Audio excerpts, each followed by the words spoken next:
एक मित्र ने प्रश्न पूछा है कि क्या मुक्त होने के लिए, निर्वाण प्राप्त करने के लिए, शाश्वत सत्य को जानने के लिए हमें बुद्धिस्ट बनना पड़ेगा? हमें बुद्धिज़्म को फॉलो करना पड़ेगा? क्या हम बिना बुद्धिज़्म को फॉलो किए हुए निर्वाण को प्राप्त नहीं कर पाएंगे? ऐसी बात नहीं है। हम चाहे किसी भी टीचर की शिक्षा को अपने जीवन में उतारें, मुख्य बात यह है कि हम कैसे उस शिक्षा को पूरी तरह से अपने जीवन में उतारते हैं। सबसे पहले हमें यह समझना होगा कि हम कहाँ फंसे हुए हैं। हम मुक्त होना चाहते हैं। इससे क्या पता चलता है? इससे यह पता चलता है कि हम कहीं फंसे हुए हैं, उलझे हुए हैं, अटके हुए हैं। वहां से मुक्त होना चाहते। अब प्रश्न उठता है कि हम कहाँ फंसे हुए हैं, कहाँ उलझे हुए हैं, कहाँ अटके हुए हैं। तो सभी टीचर ने, सभी स्पिरिचुअल मास्टर,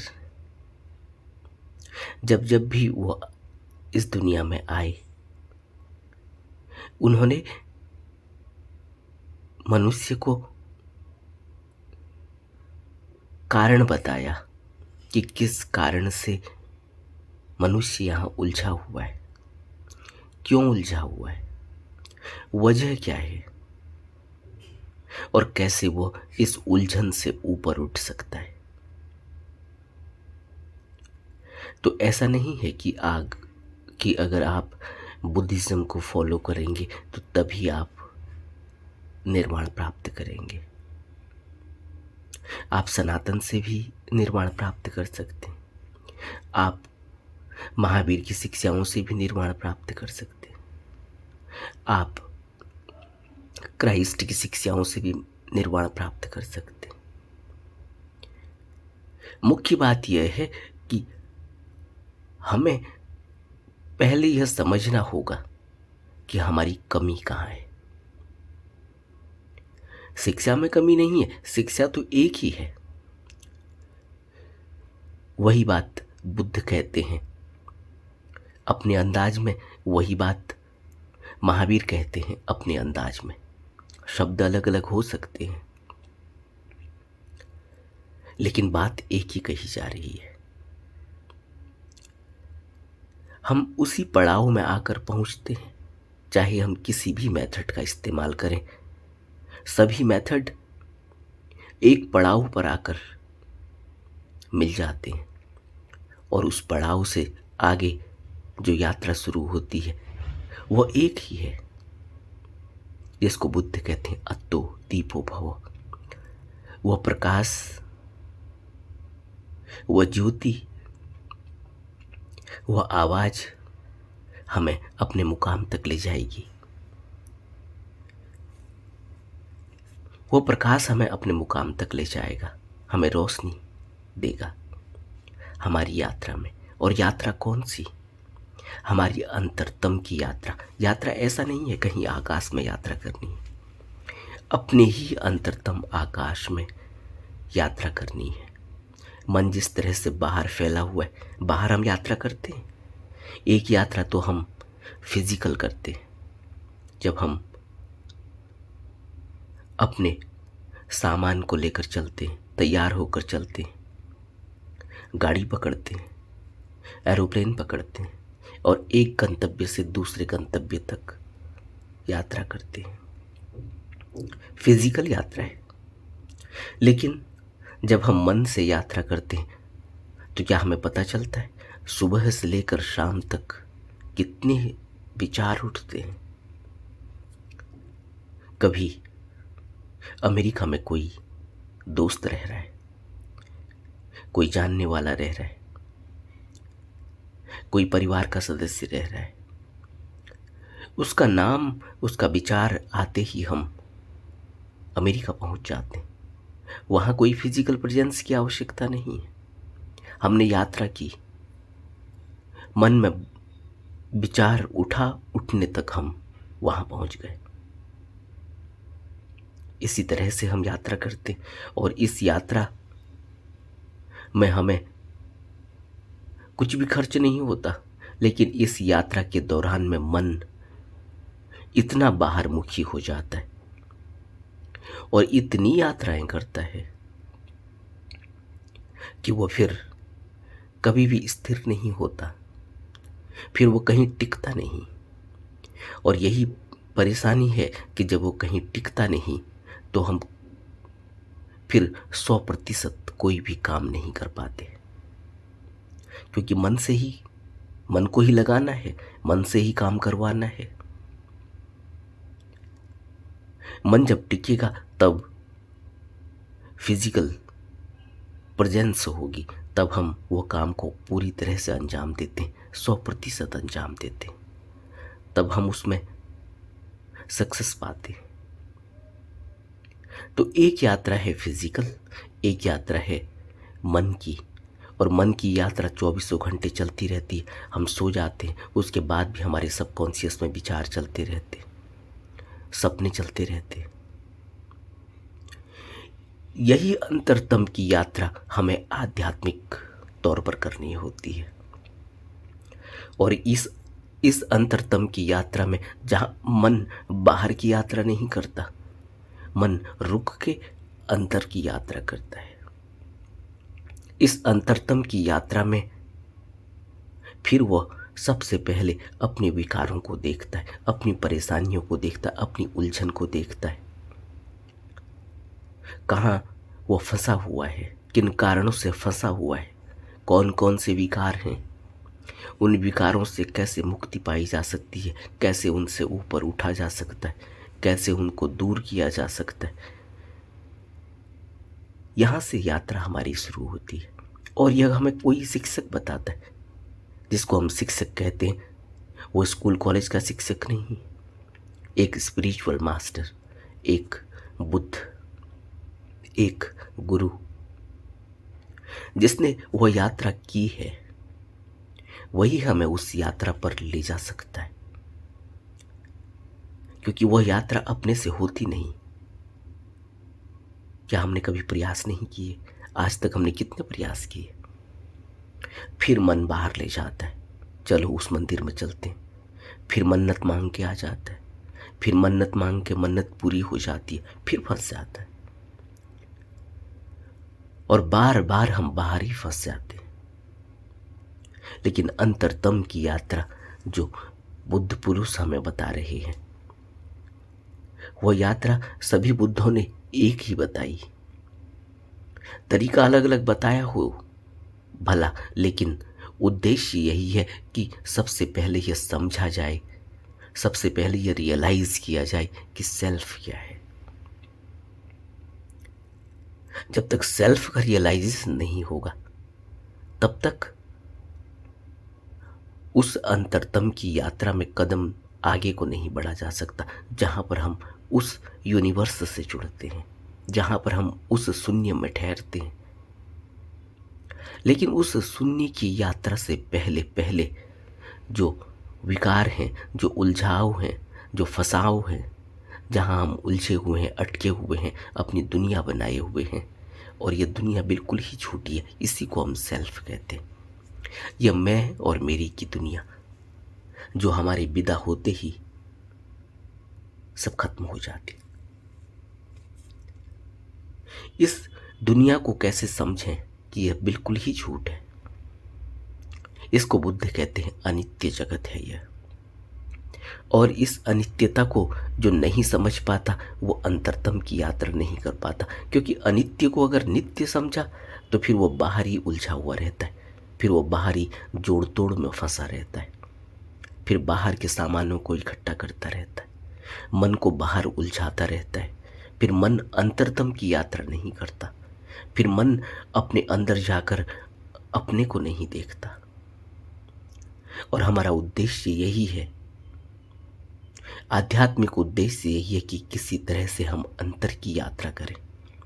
सबसे पहले अपने सेल्फ को समझें कि यह सेल्फ जो हमने बनाया है यह है नहीं, यह एक आइडेंटिटी हमने बनाई हुई है, और यह आइडेंटिटी सारा का सारा उलझाव है, सारा का सारा विचारों का खेल है। इसकी हकीकत कुछ भी नहीं, क्योंकि यह मैं और मेरी की आइडेंटिटी पल भर में बनती है और पल भर में बिगड़ जाती है। रेत के महल की तरह, रेत के घर की तरह एक झोंका आता है और यह पल में गिर जाती है। हमने देखा नहीं, पल भर पहले हम खुश थे और पल भर बाद ही हम दुख में चले जाते हैं। क्यों? इसलिए क्योंकि हम इस अनित्यता को, इस मैं और मेरी को पकड़ कर रखे हुए, इसको पाल पोस कर बड़ा कर रहे हैं। और यह मैं मेरी का भाव हमें इसी तरह से सुख और दुख में फंसाए रखता है। पल भर सुख, फिर पल भर के बाद दुख। हम ये समझ नहीं पाते कि हम कौन से सुख की तरफ बढ़ रहे हैं। जिसको हम सुख समझते हैं, कुछ देर के बाद ही वो दुख में बदल जाता है। आदमी की शादी होती है, घर परिवार बनाता है, बसाता है, फिर झगड़ा हो जाता है, कहासुनी हो जाती है, घर परिवार टूट जाता है। आदमी बच्चे पैदा करता है, बच्चा नालायक निकल जाए, कहना न माने, वही दुख का कारण बन जाता है। वही सुख फिर दुख का कारण बन जाता है। आदमी इतनी मेहनत करता है, बड़े पद को पाता है, फिर उसी पद में उसको दुख मिलना शुरू होता है, क्योंकि कोई उसकी बात नहीं सुनता। कहीं वो अपने काम को पूरी तरह से अंजाम नहीं दे पाता, कहीं उसे जोर जबरदस्ती करके काम करवाया जाता है, कहीं उस पर दबाव डाला जा रहा है, और धीरे धीरे वो सुख जो उसने इतनी मेहनत के बाद वो पद पाया था, वो कुर्सी पाई थी, वो धीरे धीरे दुख का कारण बन जाती है। और वो फिर उसमें उलझता चला जाता है, उससे निकलने का उपाय करता है, लेकिन कौन निकल पाया है यहाँ? इसी तरह से जो कुछ भी हम यहाँ मन के हवाले होकर कृत्य कर रहे हैं, यह सभी अपनी आइडेंटिटी को बनाने के लिए, अपनी आइडेंटिटी को बचाने के लिए, क्योंकि मन वहीं ले जाता है जहां वो सेल्फ को जिंदा रख सके, जहां वो मैं और मेरी की छाप छोड़ सके। जब मैं और मेरी की छाप न हो तो फिर इस दुनिया में फिर कोई गैर नहीं होता। इसीलिए बुद्ध का कौन गैर है और कौन अपना है? हमने बुद्ध को पढ़ा, बुद्ध को समझा, बुद्ध के उपदेशों को समझा। कौन अपना और कौन गैर है बुद्ध का? सब अपने हैं। इसीलिए बुद्ध जब संबोधन करते हैं तो मेरे पुत्र का कहकर संबोधन करते हैं। बुद्ध सबको अपना मानते, उनके लिए कोई गैर नहीं, कोई परिवार का सदस्य नहीं, कोई परिवार का बाहर का नहीं। लेकिन हम अपनी मैं और मेरी से एक अलग आइडेंटिटी से सब कुछ बनाते हैं। वो सब कुछ सेल्फ का होता है, सब कुछ अपना होता है, उसमें दूसरे के लिए कोई जगह नहीं होती। दूसरे के लिए जगह भी है भी अगर, तो उसमें भी कहीं ना कहीं अपेक्षा का भाव है। बाल बच्चे होते हैं, कहीं ना कहीं अपेक्षा है। पति पत्नी होते हैं, कहीं ना कहीं अपेक्षा है। माँ बाप की बच्चों से अपेक्षा है, बच्चों की माँ बाप से अपेक्षा है। यानी हर जगह अपेक्षा। अपेक्षा रहित कौन होता है? इसलिए बुद्ध ने 10 पार ले जाने वाली बातों में उपेक्षा को जोड़ा। उपेक्षा का अर्थ है तटस्थता। ऐसी तटस्थता कि सुख है तब भी ठीक, दुख है तब भी ठीक, अपना है तब भी ठीक, पराया है तब भी ठीक। बिल्कुल ही तटस्थ भाव, कहीं कोई अपेक्षा नहीं कि मुझे कुछ मिले, कहीं अपेक्षा नहीं कि मेरा मान सम्मान हो। इसलिए 10 पार ले जाने वाली बातों में उपेक्षा को रखा गया। ऐसी स्थिति मन की बन जानी चाहिए जहां पर उपेक्षा हो, बिल्कुल ही तटस्थता। सुख में सुख का अनुभव, दुख में दुख का अनुभव, लेकिन वो दुख और सुख का अनुभव कहीं अंदर बैठता नहीं। दुख और सुख से ऊपर उठ जाने की घटना, जो है जैसा है ठीक है। मेरा कोई सेल्फ नहीं, मेरी कोई मैं और मेरी आइडेंटिटी नहीं, इसलिए ना तो मुझे सुख का कोई फर्क है। मेरा सुख यानी मेरा सुख कब, यानी दूसरे का अगर दुख भी हो तो क्या मेरा सुख? ऐसी बात बुद्धों में नहीं है, ऐसी बात बुद्धों की शिक्षा में नहीं है। इसलिए बुद्ध पुरुष सर्वत का भला, सबका भला, क्योंकि बुद्ध की नज़रों में कोई अपना शिष्य और कोई पराया शिष्य नहीं है, कोई गैर ने कोई अपना नहीं है। इसलिए कोई भी शिक्षा हो, किसी भी बुद्ध पुरुष की शिक्षा हो, हम उसके जरिए मुक्ति, निर्वाण, शाश्वत सत्य की खोज कर सकते हैं, उसको पा सकते हैं। लेकिन हमें उस शिक्षा को अपने जीवन में उतारना होगा। अहम बात है शिक्षा को जीवन में उतारना।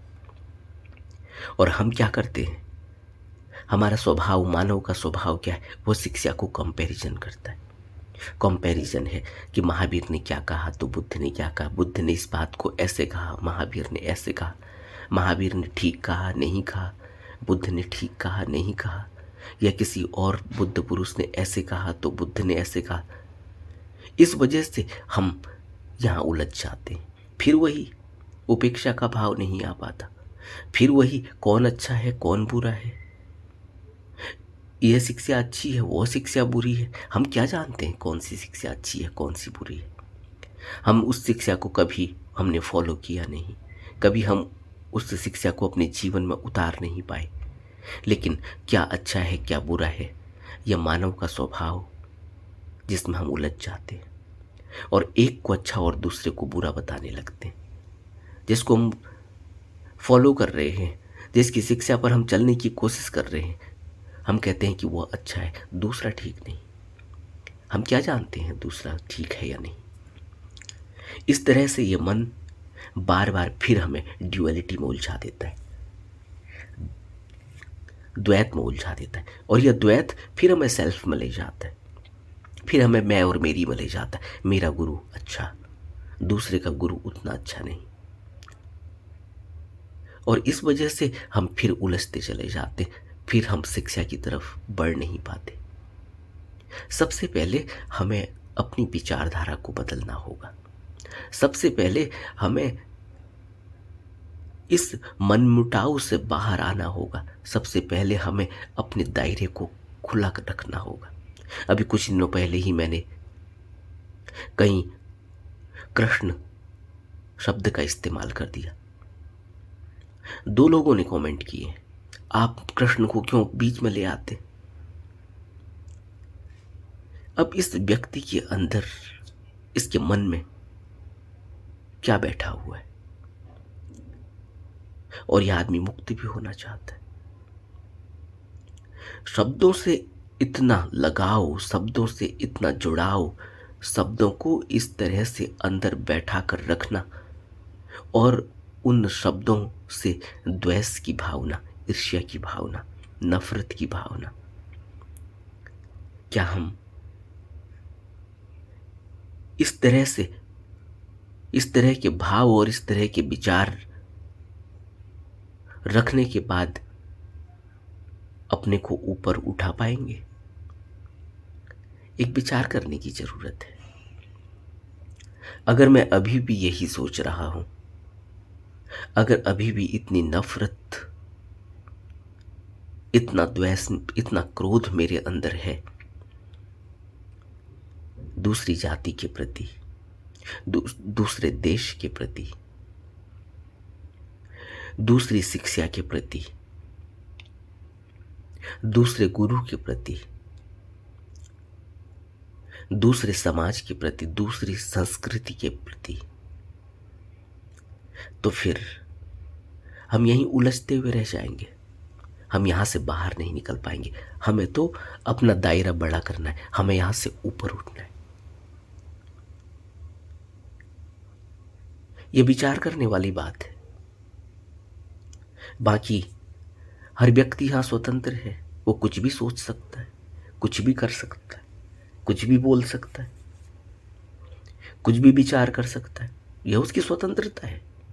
उसके मन में क्या चल रहा है, क्या उसने बैठा कर रखा है, यह उसकी स्वतंत्रता है। उसको कोई मना थोड़ी करेगा। लेकिन जो व्यक्ति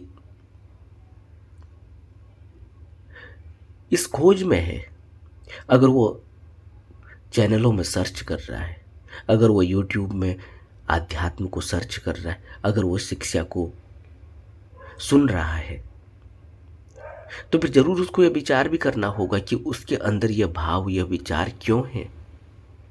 इतना द्वेष, इतनी नफरत, इतना मनमुटाव क्यों है।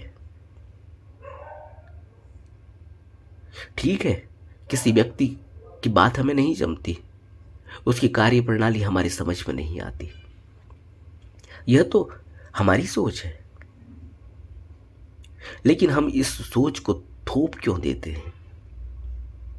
अगर हम इस सोच को घर करके बैठ गए तो फिर हम मुक्त नहीं हो पाएंगे, क्योंकि बार बार यह सोच फिर द्वेष पैदा कर दी। इसीलिए बुद्ध ने तृष्णा, दोष, द्वेष पर इतना बल दिया, इन विकारों पर इतना बल दिया है, क्योंकि यह द्वेष अंदर बैठ जाता है, यह जाता नहीं। यह तृष्णा बार बार घुमाती रहती है, भटकाती रहती है, उलझाती रहती है इस संसार में। इसलिए तृष्णा से बचो, इसलिए द्वेष से बचो। कौन से गुरु ने क्या आकर कहा, तुम्हें क्या करना है, उसने वो बात क्यों कही, कौन सी परिस्थितियों में कही, हमें क्या करना है। जब हमारी वह पहुंच ही नहीं, जब हम उन परिस्थितियों को समझ ही नहीं पा रहे, तो हम कैसे यह अपना जजमेंट दे देते हैं कि इसने ठीक किया, इसने ठीक नहीं किया। हम क्या जानते। लेकिन अगर हम इस तरह के छोटे छोटे मंतव्यों को बनाकर उनको अपने अंदर में बैठा कर रखे हुए हैं, तो फिर हमारे लिए रास्ता मुश्किल भरा हो जाएगा। हमारी मुक्ति का रास्ता, हमारे निर्वाण का रास्ता, हमारे आध्यात्म का रास्ता कठिन हो जाएगा, जटिल हो जाएगा। क्योंकि यह जो अंदर बैठा हुआ द्वेष है, यह जो अंदर बैठी हुई भावना है, यह बार बार फिर तुलनात्मक अध्ययन करने लगेगी, तुलना करने लगेगी। इसने ठीक कहा, इसने ठीक नहीं कहा। हम क्या जानते हैं। हम जब जिस शिक्षा को हम पालन करने की कोशिश कर रहे हैं, फॉलो करने की कोशिश कर रहे हैं, जब हम उसको ही अभी फॉलो नहीं कर पाए, तो हमें क्या पता कि दूसरे गुरु ने क्या ठीक कहा, क्या नहीं कहा, क्यों कहा, कौन सी परिस्थितियां थी, उस समय का परिवेश क्या था। लेकिन हम कुछ नहीं जानते, लेकिन दोष मढ़ देते हैं। ऐसे मन पर इस तरह की भावनाओं और इस तरह के विचारों को रखने, इस तरह की बातों को बैठाकर हम अपना रास्ता मुश्किल कर रहे हैं, आध्यात्म का रास्ता। हमें तो सीधे सीधे चलना है। हम जिस भी बुद्ध पुरुष की शिक्षा को मान रहे हो, उस पर सीधे सीधे चलना है। फिर यह नहीं कि इसने अच्छा किया कहा तो हमारे उसने बुरा कहा, हमारे उसने अच्छा कहा तो दूसरे ने बुरा कहा। हमें कोई लेना देना नहीं, हम नहीं जानते, क्योंकि अभी हमारी वो आंख नहीं, अभी हमारे अंदर वो रोशनी प्रकट नहीं हुई, इसलिए अभी हमें कुछ पता नहीं। इसलिए जब जीवन में इस तरह के भटकाव आते हैं तो उन भटकावों से बुद्ध पुरुषों की शिक्षा के माध्यम से ऊपर उठना चाहिए। बात है अपने विकारों को देखना, क्योंकि जब तक हम अपने विकारों को नहीं देख पाएंगे, जब तक हम अपने विकारों का प्रहार नहीं कर पाएंगे, तब तक हम आगे नहीं बढ़ पाएंगे। अगर कोई व्यक्ति इस द्वेष में है कि वह गुरु ठीक नहीं था, वह बुद्ध पुरुष, खाली उसको बुद्ध पुरुष कहते हैं, उसने तो ऐसा ऐसा किया, अगर हम इस तरह के जजमेंट देकर अपने सत्य के पथ पर आगे बढ़ने की कोशिश कर रहे हैं, तो यह सत्य के पथ पर हम बहुत दूर तक नहीं जा पाएंगे। अगर हमारी विचारधारा में किसी के प्रति द्वेष है, किसी भी समाज के प्रति, किसी भी देश के प्रति, किसी भी व्यक्ति के प्रति, किसी भी संस्कृति के प्रति, किसी भी गुरु के प्रति, तो फिर यही बात हमें रोक देगी। और यह बात ऐसा नहीं है कि कहीं फिजिकली हम रुकने वाले हैं, हमारी आंतरिक यात्रा में रुकावट आ जाएगी। इसीलिए तो बुद्ध कहते हैं तृष्णा को छोड़ो। तृष्णा क्या है? आंतरिक रुकावट कर देती है। तृष्णा क्या है? यह भी चाहिए, वह भी चाहिए, यह अच्छा लगा तो इसको पाने के लिए दौड़, वह अच्छा लगा तो उसको पाने के लिए दौड़। हर बार हम दौड़ ही रहे होते हैं, और इस दौड़ में हम अपनी आध्यात्मिक यात्रा में क्या कर पाएंगे? हमारे पास वक्त कहाँ होगा? और फिर हम जिस चीज़ के लिए दौड़ रहे हैं उसको पा लेने के बाद भी हम संतुष्ट कहाँ हो पाते? इसलिए बुद्ध कहते हैं जिसकी जितनी तृष्णा, उसका संसार उतना बड़ा, वो इस संसार से वापस नहीं जा पाएगा। और जो द्वेष में है, जिसकी मन की बात पूरी नहीं होती, वो द्वेष में चला जाता है, क्रोध में चला जाता है। क्यों? क्योंकि जो वो चाहता था वो हुआ नहीं, इसलिए वो क्रोध में चला जाता है, द्वेष में चला जाता है, नफरत में चला जाता है। यह सब आंतरिक रुकावटें हैं, विकार हैं। काम वासना आंतरिक रुकावट है। इसलिए बुद्ध कहते जब तुम अंतर की यात्रा कर रहे हो तो सबसे पहले विकारों को देखो, उन विकारों का प्रहार करो। इसलिए बुद्ध अनुशासन देते हैं, नियम देते हैं, विनय देते हैं, तब अपने विकार दिखाई देते हैं। अगर मैं यह कहूं कि इन व्यक्ति ने जो कहा कि तुम कहाँ बुद्ध को आगे रखते हो और कृष्ण का नाम ले रहे हो, अच्छा नहीं लगा, वो कहते मुझे अच्छा नहीं लगा, इस व्यक्ति को अच्छा नहीं लगा, ये अभी भी अच्छा और बुरा, अच्छे और बुरे से यह आध्यात्मिक यात्रा करना चाह रहे।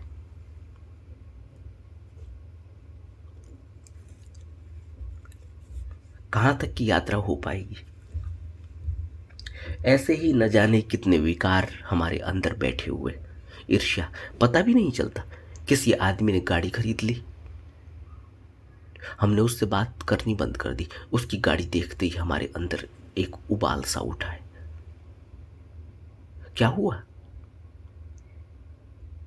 उसका कोई तुमसे लेना देना नहीं, तुम उसे जानते हो बस, लेकिन अंदर एक ऐसी ईर्ष्या उठी। अब यह कितना महीन है, कितनी महीन बात है, कितना महीन विकार है।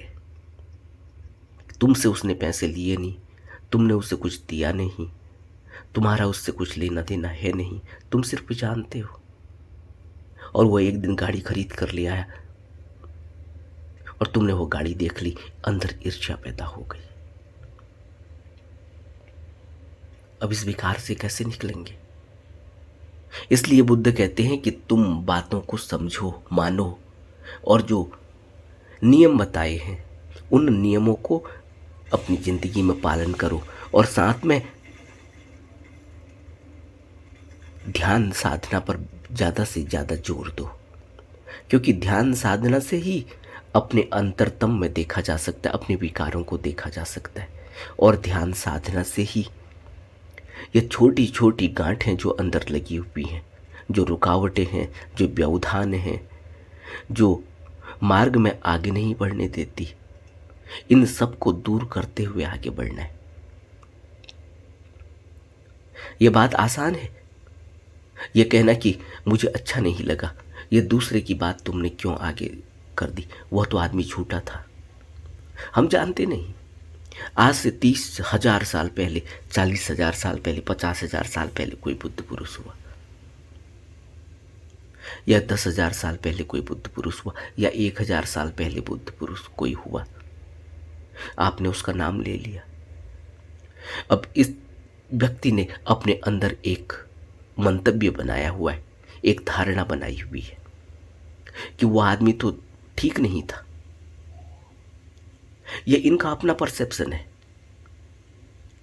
लेकिन यह धारणा जो बनाई है, यह धारणा इनको इनकी ही आंतरिक यात्रा में, आध्यात्मिक यात्रा में रुकावट कर रही है। इनको पता नहीं चल पा रहा है अभी। अब ऐसे ही यह जीवन व्यतीत हो जाएगा, यह देख ही नहीं पाएंगे। और फिर बार बार इनको लगेगा कि आध्यात्मिक यात्रा नहीं हो रही, बार बार इनको लगेगा कि मन परेशान कर रहा है, बार बार इनको लगेगा कि मन ध्यान में लगता नहीं। मन ध्यान में इसलिए नहीं लगता क्योंकि अंदर विकार बैठे हुए हैं, अंदर धारणाएं बनी हुई हैं।